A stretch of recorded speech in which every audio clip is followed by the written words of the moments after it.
Cum am trecut de la o datorie de 100.000 de euro la libertate financiară?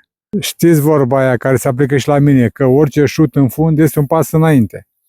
O să vă spun puțin din povestea mea din punct de vedere financiar. Am lucrat în asigurări, am fost liber profesionist, am fost chiar de top la o companie multinațională și, deși am avut rezultate foarte bune, am avut un accident vascular cerebral și a trebuit să fiu în spital aproape 2 luni de zile. Când m-am întors, portofoliul meu a fost repartizat în altă parte.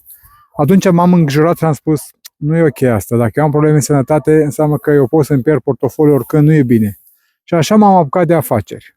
Și am împrumutat 100.000 de euro, am pierdut toți banii, bineînțeles, afacerea a falimentat și eram într-o situație stresantă. Ce să fac acum? Am găsit soluția în cartea lui Robert Kiyosaki, Școala de Afaceri. Acolo el spune că dacă n-ai bani și vrei să faci afaceri în care să nu investești bani și să ai venituri pasive și timp liber plătit, trebuie să faci network marketing. Am început cu o companie de network marketing, am avut ceva rezultate, dar nu reușeam să-mi achit datoriile, deci eram tot pe zero.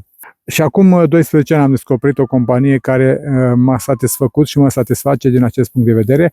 Cu această oportunitate de afacere mi-am achitat și datoriile, am timp liber, călătoresc foarte mult, sunt ca într-o vacanță permanentă.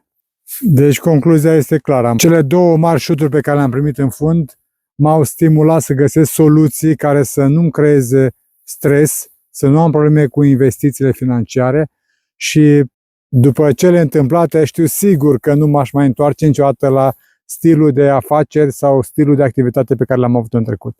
Pentru mine rămâne singura soluție network marketing, pentru că am văzut că n-am niciun risc, nu-mi trebuie bani să împrumut la bănci, nu risc nimic, pur și simplu am doar de câștigat. Este singura afacere care îți creează venituri nelimitate și singura investiție este în mintea ta.